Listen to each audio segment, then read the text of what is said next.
오늘은 맹세를 하실 만큼 사랑하시다, 이 제목으로 은혜를 나누고자 합니다. 우리 옆에 계신 분에게 이렇게 인사할까요? 우리 모두 약속의 사람입니다. 이렇게 인사하겠습니다. 우리 모두 약속의 사람입니다. 저와 여러분들은 모두 약속의 대상입니다. 나는 약속한 적 없는데요? 아니요. 하나님이 여러분들과 맺으신 약속을 여러분들이 알기만 한다면 정말 놀라실 겁니다. 우리는 지난 주일에 준비하시는 여호와에 대해서 들었습니다. 하나님이 뭔가를 준비하셨어요? 뭐죠? 구원을 준비하셨죠. 하나님의 구원을 그 모리아산 꼭대기에서 준비하셨습니다. 그리고 그 지역을, 거기가 자기가 있었던 그곳을 아브라함이 여호와 이레라고 명명을 했죠. 자, 그렇게 명명한 그런 배경의 이야기도 우리는 들었습니다. 이 말이 바로 준비하시는 여호와다라는 그런 뜻이거든요. 왜 모리아산 그 꼭대기 그 지역에 자기가 기념하는 이름을 붙였는데 왜 여호와 이레라고 했을까? 그것을 우리는 들었습니다. 그리고 그 일로 말미암아 사람들 사이에 예언적인 소문이 퍼졌는데 뭐냐면 여호와의 산에서 준비되리라, 이런 소문이었어요. 우리 소문을 한번 퍼뜨려 볼까요?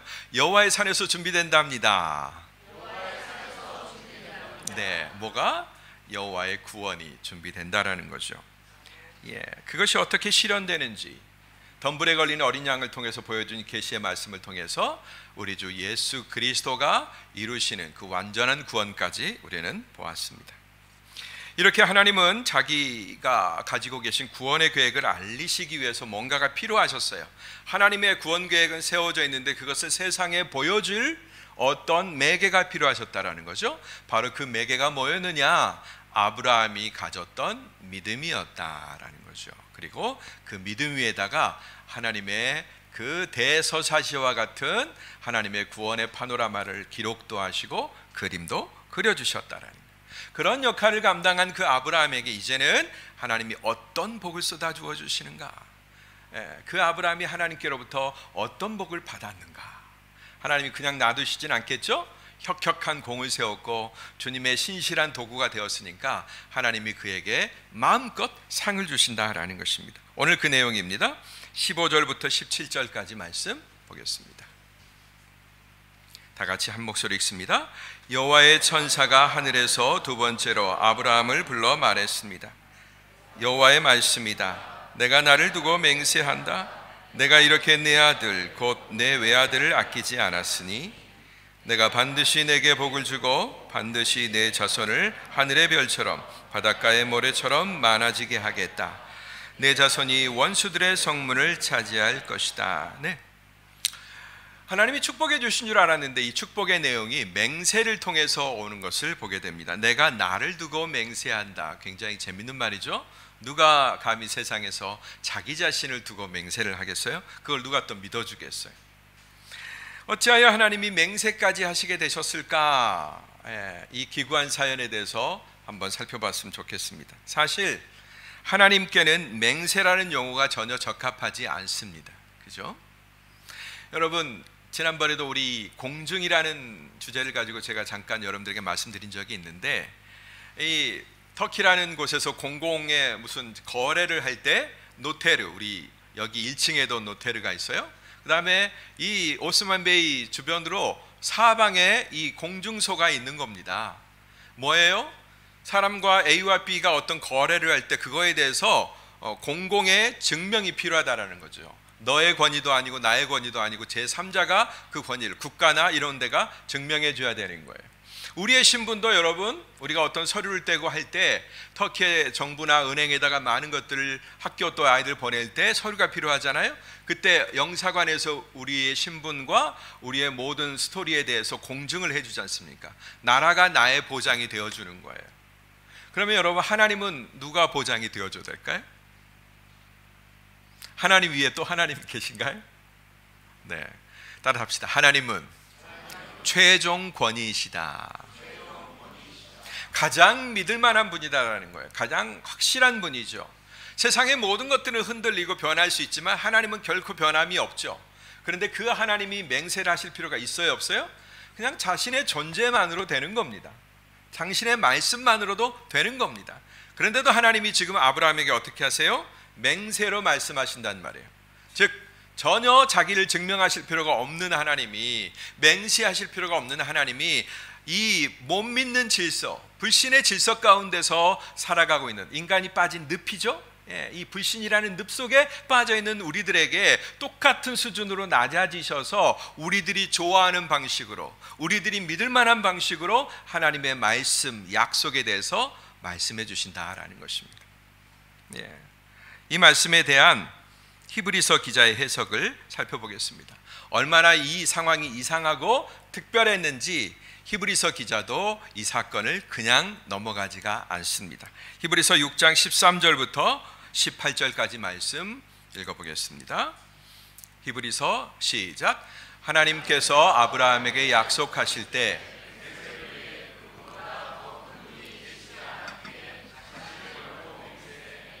말씀하셨습니다. 내가 반드시 내게 복을 주고 또한 너를 번성케 할 것이다.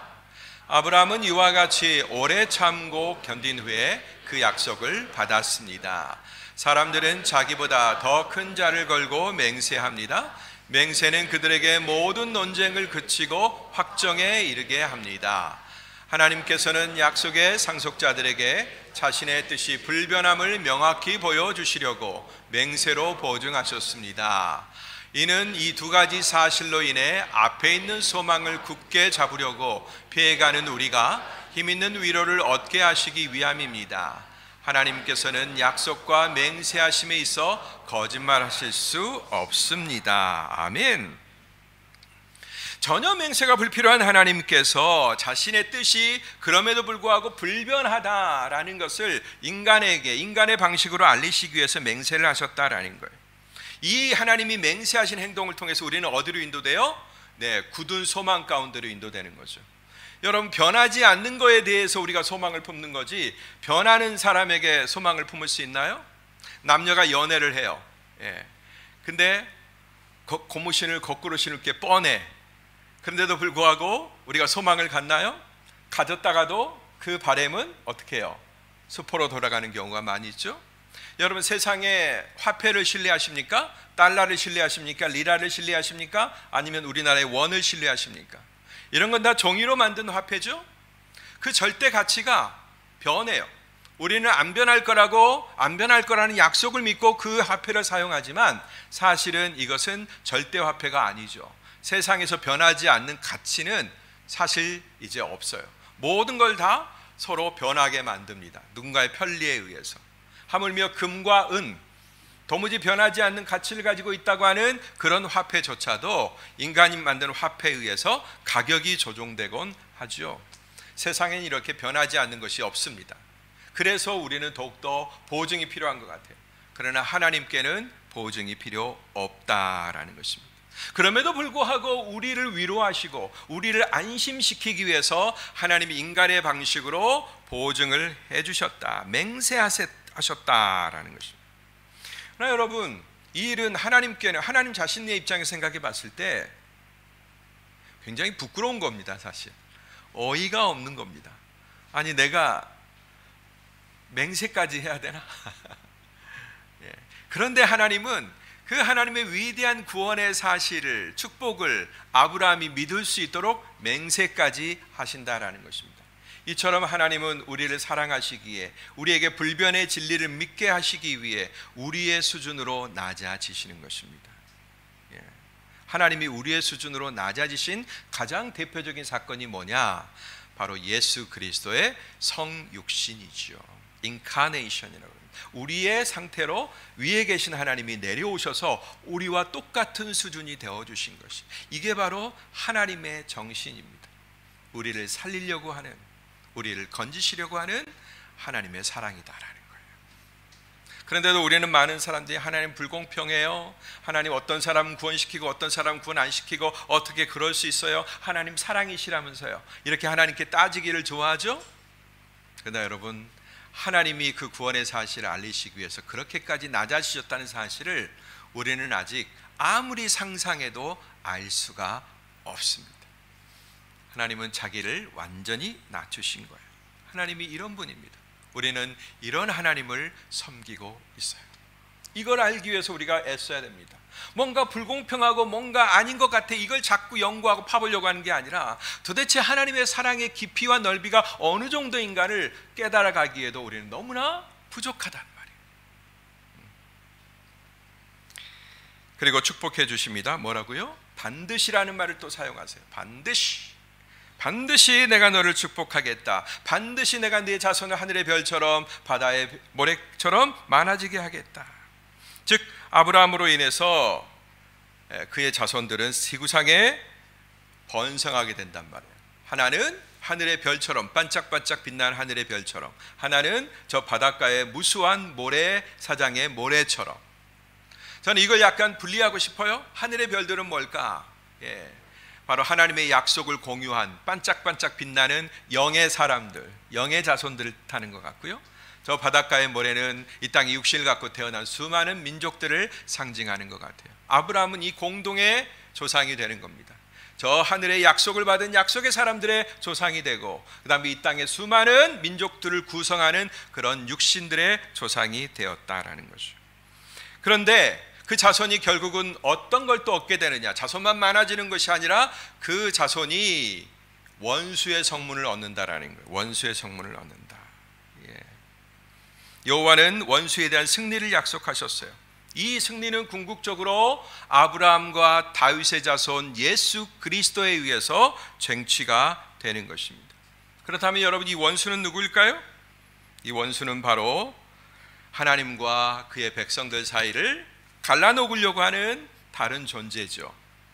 우리로 하여금 하나님을 알지 못하게 만들고, 하나님을 떠나게 만들고, 하나님을 의심하게 만들고, 하나님께 자꾸 맹세를 하게 만드는 그런 존재가 있죠. 바로 사단이라고 불리는 그런 마귀입니다. 영적 존재가 여러분 우리와 하나님 사이에 방해꾼으로 존재한다라는 거예요. 바로 그 회방꾼을, 그 방해하는 그 사단을 누가 멸해요? 아브라함과 다윗의 자손이신, 자손들이 아니에요, 자손이신 예수 그리스도가 멸하신다. 원수의 성문을 얻는다라는 것이 바로 그겁니다. 원수가 지배하고 있고 자기의 영역이라고 생각하고 있었던 그 영역을 침범하고 탈취해서 하나님이 승리하신다라는 거예요. 이런 놀라운 역사가 일어나는 것입니다.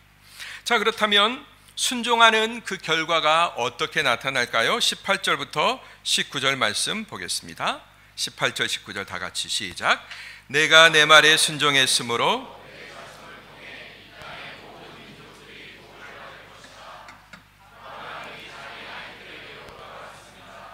그리고 그들이 일어나 다 함께 브엘세바로 갔습니다.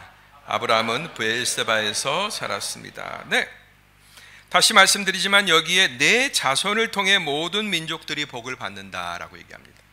다시 말씀드려요. 내 자손들이 아니라 단수예요. 단수. 내 자손에 의해서 복을 받을 것이다.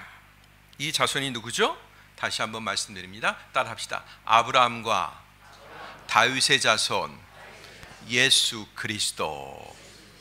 그러므로 이것은 어떤 육적인 계보를 말하거나 민족을 말하는 게 아닙니다. 우리 이스라엘 사람들이야말로 택함 받은 민족이야, 그의 아브라함의 자손들이야 라고 말하면서 구원의, 우리 온 인류의 구원이 이스라엘 민족들을 통해서 일어날 거다, 이렇게 믿는 유대인들이 많아요. 하물며 메시아닉 주 가운데도 이런 분들이 많이 있습니다. 자기의 민족의 그 근간을 버리지를 못해요.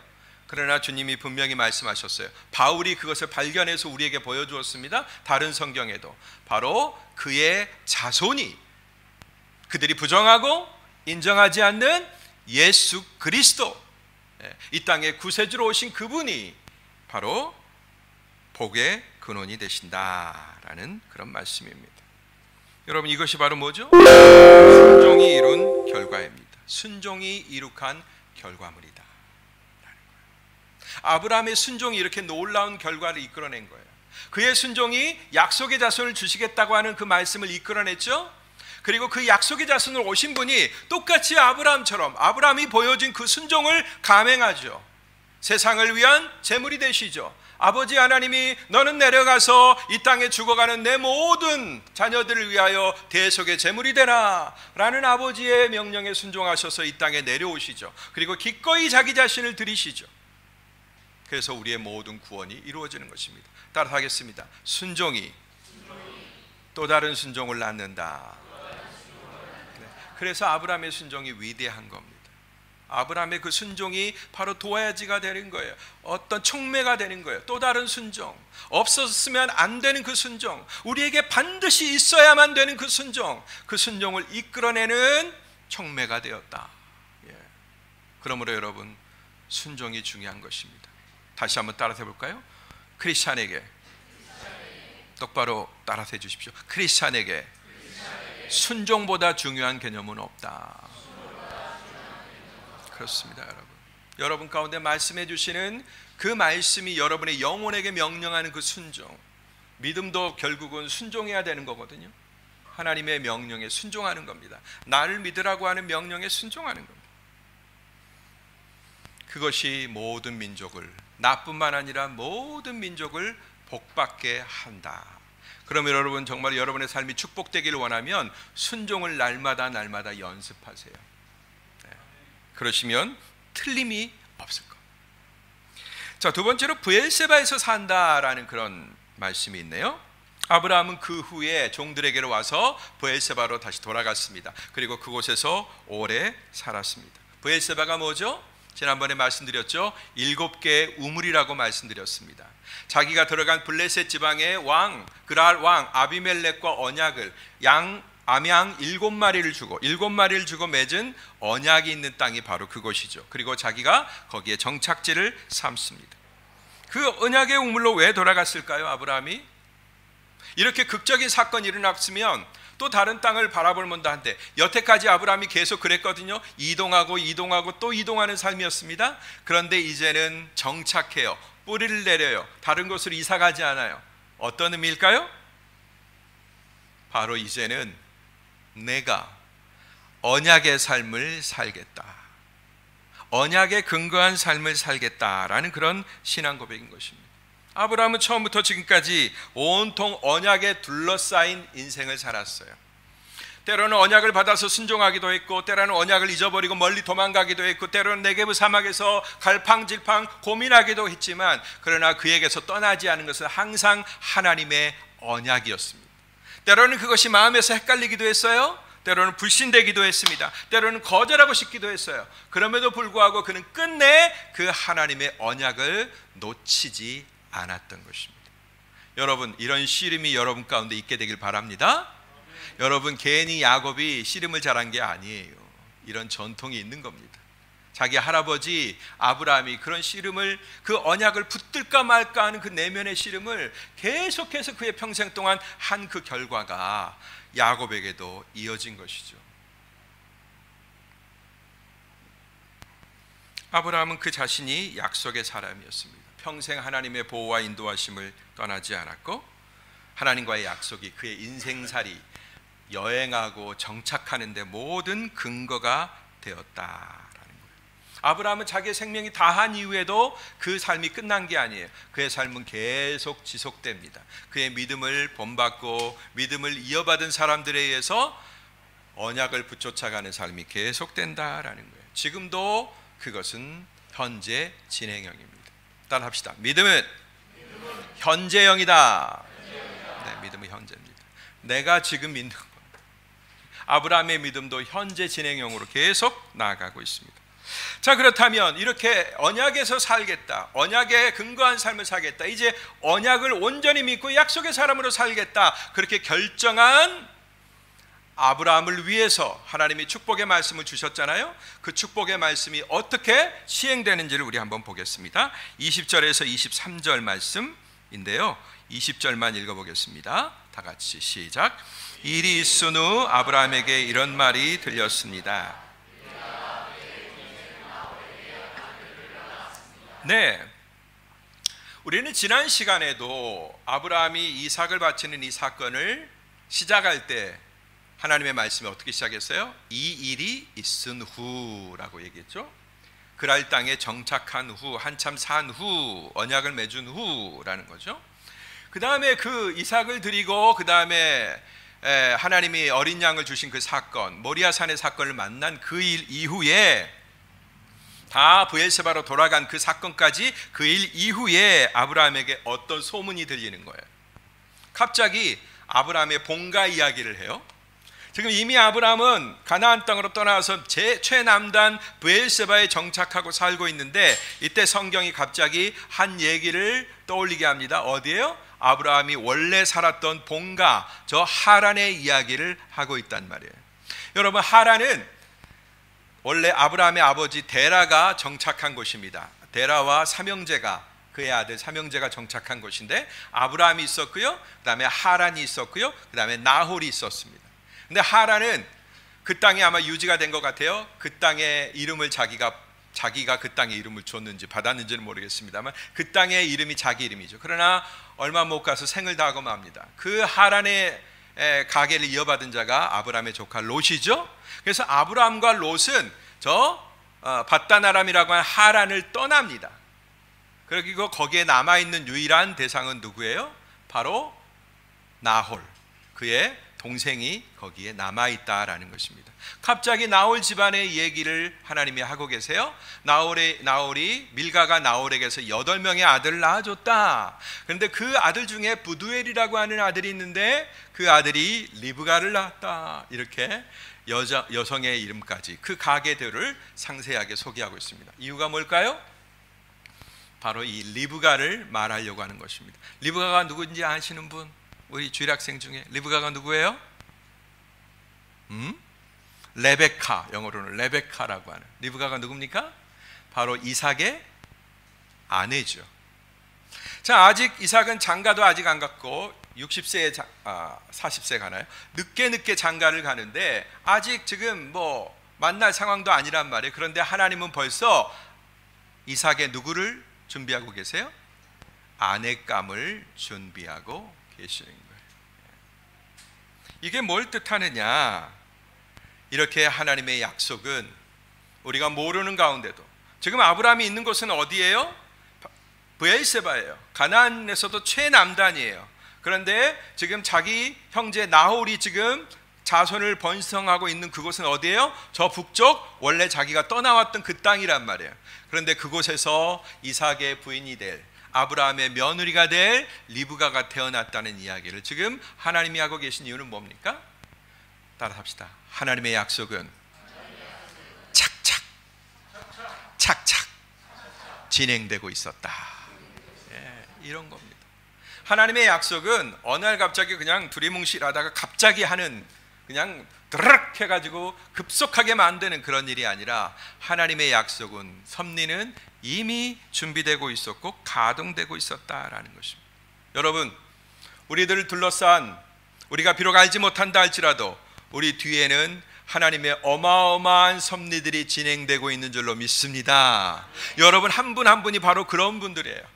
여러분 이곳 투르키의 땅을 밟으시고 이스탄불에서 살고 계신 이것도 하나님의 계획과 섭리 가운데 어마어마한 계획을 하나님이 품고 보내시고 살게 하고 계시는 겁니다. 여러분은 여러분의 인생의 플랜들이 다 따로따로 있을 거예요. 이거 해야지 저거 해야지, 내가 투르키에 있는 동안 어떤 걸 준비해야 되지, 뭐 이런 여러 계획이 있으시겠지만, 그러나 하나님은 벌써 다 세우고 계시고 지점마다 여러분들에게 주실 축복을 준비하고 계십니다. 할렐루야. 아멘. 지금까지 우리는 아브라함의 순종의 이야기를 보았습니다. 중요한 건 아브라함의 순종이 아니라 그랬죠. 지난 시간에는 제가 아브라함의 순종보다 더 우선적인 하나님의 열심, 그것을 말씀드렸어요. 오늘의 강조점은 아브라함의 순종 부분에 있습니다. 아브라함의 그 즉각적인 순종 후에 하나님의 즉각적인 축복이 전개된다라는 사실을 우리는 여기서 보는 것입니다. 아브라함의 반듯한 순종을 받으시고 역시 하나님도 어김없이 이미 약속하신 축복을 진행하고 계시는 것을 보게 돼요. 이렇게 놀라운 일들이 전개되고 있습니다. 아브라함은 결코 하나님의 명령 앞에 꾸물거리지 않았어요. 그리고 대충 순종하지도 않았습니다. 아브라함이 하나님 앞에 드린 그 순종의 제사는 김이 그냥 갓 지은 밥에서 김이 모락모락 나는 것처럼 그렇게 김이 모락모락 나는 산 제사였습니다. 하나님이 드실 만하고 받으실 만하고 기뻐하실 만한 그런 멋진 제사였죠. 짝퉁 이미테이션이 아닌 제대로 된 믿음을 보여드립니다. 짝퉁하니까 제가 살았던 중국이 좀 떠오르네요. 가끔 가다가 제가 중국에 있으면 손님들이 이렇게 찾아오세요. 뭐 목사님들, 사모님들, 선교사님들, 또 친구분들, 가족들. 제가 한 5년 거기서 살았으니까 많은 분들이 다녀가셨습니다. 근데 그분들이 어디서 들었는지 이제 잘 이렇게 보내시고 난 다음에 어딜 가자고 그러냐면 마켓을 가자고 그러세요. 마켓. 그래서 마켓이요? 우리가 아는 이런 그런 미그로스나 이런 마켓이 아니고 어디? 시장을 가자고 그래요. 근데 그 시장이 어떤 시장이냐? 각 도시마다, 중국은요 각 도시마다 다 있어요. 어느 도시에만 있는 게 아니라 각 도시마다 여러 군데가 있습니다. 바로 짝퉁 시장이에요. 짝퉁 시장. 처음에 가자고 하길래 저도 몇 번 이렇게 갔습니다.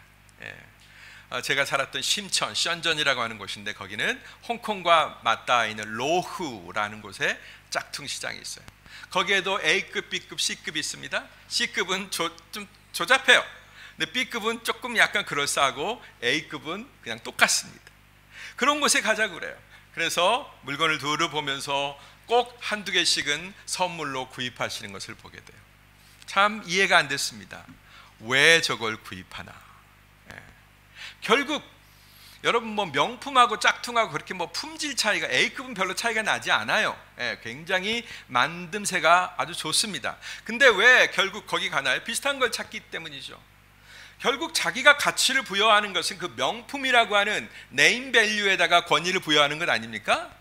그게 진품이라는 사실에 권위를 부여하고 돈을 쓰는 거 아니에요. 그런데 이건 가짜란 말이에요. 허가받지 않은 물건이고 불량 물건이란 말이에요. 그런데 그걸 꼭 살려고 한다라는 거죠. 도대체 뭘 추구하는 걸까? 그걸로 어떤 인사를 하려고 하는 걸까? 어떤 선물을 하려고 하는 걸까? 그런 생각이 들었습니다. 여러분, 그러나 하나님께는 결코 짝퉁으로는 기쁨을 드릴 수가 없어요. 이미테이션, 그럴싸한 것 갖고는 결코 하나님을 기쁘게 드릴 수가 없습니다. 여러분, 한국에 가면요 짝퉁은 아니지만 그럴싸한 모형이 하나 있죠. 뭐 CV나 뭐 CGV나 뭐 이런 데 가면 그 푸드코트가 이렇게 있잖아요. 그러면 푸드코트 들어가기 전에 입구에 뭔가 이렇게 진열되어 있는 맛있는 음식들이 메뉴가 탁탁탁탁 진열되어 있는 거 보이죠? 짜장면, 돈가스, 쫄면, 뭐 설렁탕, 별의별 것이 다 돼 있어요. 정말로 한국 사람 솜씨가 좋습니다. 딱 요즘은 보면 옛날에는 좀 싸구려티 가짜 느낌이 났는데 요즘은 적당하게 색깔도 빼가지고 정말로 기품 있고 멋진 모양으로 만들어 놉니다. 그냥 가서 먹고 싶을 만큼 정말로 괜찮아요. 그런데 거기에 이렇게 진열해 놓은 건 이렇게 서 있지 않죠. 그릇이 똑바로 어떻게 해요? 내용물이 보이라고 이렇게 약간 눕혀져 있잖아요. 그런데 그 안에 설렁탕은 설렁탕인데 분명히 국물이 흘러내리지 않죠. 국물의 그 각도를 그대로 유지하고 있죠. 무슨 뜻이에요? 먹을 수 없다라는 거죠. 제 아무리 먹음직스럽게 보이고 그것들 온갖 특징들 그것들을 만들어내고 발견해서 거기다가 구현해 놓았지만 그러나 결코 입으로 맛볼 수 없고 먹을 수 없다라는 것입니다. 전시한 모조품이죠. 짝퉁 시장이 제 아무리 많아도 아무리 이거 A급이다 좋다고 해도 결국 그것은 오리지널하고는 다른 것입니다. 그거 갖고 와이프한테 선물했다가는 혼날 수도 있어요. 그죠? 이거 진짜야 라고 속였다가는 혼날 수도 있습니다. 여러분, 그러나 아브라함은 하나님 앞에 진짜 친히 맛볼 수 있는, 하나님이 드실 수 있는, 하나님이 만족하실 수 있는 그런 진짜 배기 제사를 드렸다라는 거예요. 여러분, 이와 같은 제사를 주 앞에 드릴 수 있게 되길 바랍니다. 네. 그래서 하나님이 맹세까지 하시잖아요. 하나님으로서는 할 수 없는 맹세까지 하시잖아요. 이것으로 봤을 때 여러분, 결코 남이 보라고 진열해 놓은 그런 진열된 믿음으로는 미안하지만 하나님을 기쁘게 하실 수 없습니다. 우리는 정말로 그 파라핀으로 만든 이미테이션 그 식사처럼 우리 자신의 신앙을 잘 포장할 수 있습니다. 멋지게 만들 수 있습니다. 처음에는 약간 조잡하지만 신앙생활, 교회생활 오래 하면 정말로 그럴싸하게 나 자신을 포장할 수 있습니다. 그러나 결국 진열된 것은 진열된 것일 뿐이에요. 그걸 가지고 식탁에 배달하는 직원은 아무도 존재하지 않습니다. 적어주세요라고 해도 나중에 가져올 때는 진짜 음식을 가져오는 거죠. 어떻게 보면 진짜 음식은 거기 디스플레이 되어 있는 음식보다도 훨씬 덜 화려할지도 몰라요. 그러나 우리는 그걸 먹어야 생명이 되죠. 그죠? 여러분, 하나님께도 마찬가지입니다. 히브리서 11장 6절 말씀 보십시다. 히브리서 11장 6절 말씀. 다 같이 시작. 믿음이 없이는 하나님을 기쁘시게 하시고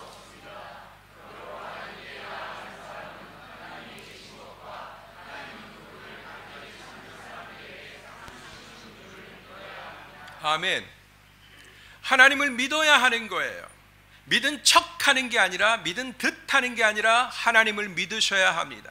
그 하나님이 내 일상 가운데 개입하시고 나의 삶을 주장하고 계신다는 사실을 우리가 믿어야 합니다.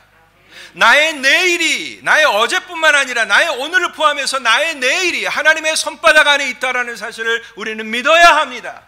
나의 영원히 하나님에게 달려있다는 것도 그것을 우리는 믿어야 합니다. 그것이 하나님을 기쁘게 하는 거예요.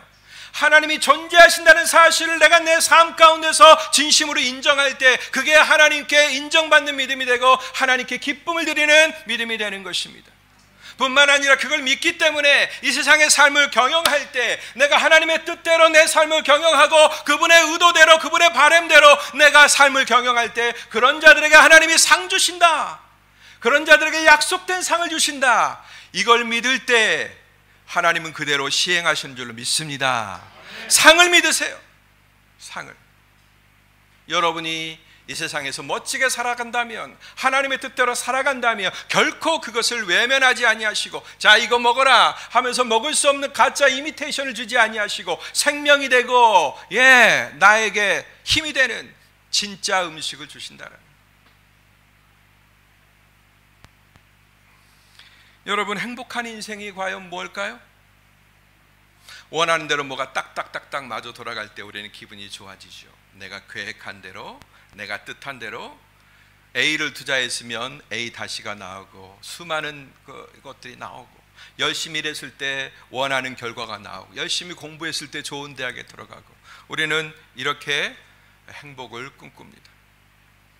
사람마다 행복을 말하는 기준이 각양각색이지만 그러나 우리는 그 모든 관점들, 사람마다 다 가지고 있는 그런 행복의 관점들을 그냥 초월해버리는 그런 기준을 가지고 있습니다.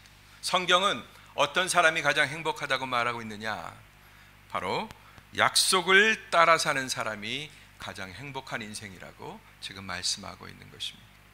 따라서 합시다. 최고의 행복은 약속을 따라가는 것이다. 네, 약속을 따라가는 것입니다. 그 약속은 천국에서만 이루어지는 약속이 아닙니다. 그것만 바라보지 마세요. 분명히 이루어집니다. 궁극적으로 완성이 됩니다. 그러나 그 완성된 그 하나님의 약속을 믿게 하시기 위해서 또 다른 하나님의 학습을 우리에게 시켜주시는데 바로 이 땅에서 하나님의 축복이 재현되고 구현된다라는 것입니다. 여러분의 삶에서 그것을 매 순간순간 여러분의 일상 가운데서 맛보셔야 해요. 성령의 가르침은 우리에게 진실하고 유일한 진리 그 자체지요. 그래서 여러분, 기어 아시죠? 기어. 물레방아 이렇게 돌리면 기어가 딱 거기에 맞물려서 돌아가면 물레방아에 그 물 떨어지는 힘이 곡식을 찢는 그런 방아가 되잖아요. 그런 힘이, 하나님의 힘이 말씀 속에서 늘 공급되는 그런 질서가 있습니다. 하나님의 진리대로 살아갔을 때 거기에 기아가 딱 맞물려지면 하나님의 축복과 그 에너지가 우리에게 오는 거예요. 내가 없었던 힘이 거기에서 오는 겁니다. 그죠? 우리 조상들은 많이 그런 것들을 활용할 줄 알았어요. 여러분, 같은 이치입니다. 하나님이 이 세상을 돌리시는 원리가 지금 가동되고 있는 거예요. 그리고 하나님의 기아가 이렇게 돌아갑니다. 그리고 거기에 우리가 어떻게 해요? 탁 맞춰지면 어떻게 돼요? 우리의 기아 역시 하나님이 돌리시는 방향과 맞물려서 돌아가게 돼 있죠. 그죠? 하나님이 이렇게 돌리시면 우리는 이렇게 돌아가게 돼 있습니다. 같이 돌아가죠. 그죠? 그런데 하나님이 이렇게 지금 돌리고 계시는데, 내가 봤을 때 이렇게 돌리는 거 효율이 없을 것 같아. 나는 이쪽으로 돌고 싶어. 자꾸. 그런데 하나님의 힘이 필요해. 근데 딱 맞물리면 어떻게 돼요? 나는 이쪽으로 가고 싶어요. 전진 기아를 넣어야 되는데 후진 기아를 넣었어요. 그럼 뒤로 가게 돼 있죠. 어떻게 그게 전진합니까? 그죠? 운전할 때도 우리가 보잖아요. 나는 내 방향으로 가고 싶단 말이에요. 근데 하나님은 우리에게 이렇게 가야 된다고 말씀하신다는 거죠. 우리의 에너지와 우리의 방향성과 하나님의 방향성이 충돌하면 우리는 하나님의 에너지를 내 것으로 끌어다 쓸 수가 없는 거예요. 여러분, 하나님께서 진리 가운데 말씀하신 그 방향으로 여러분의 인생을 경영하시게 되길 바랍니다. 그래서 아유적 신앙을 갖는 거예요.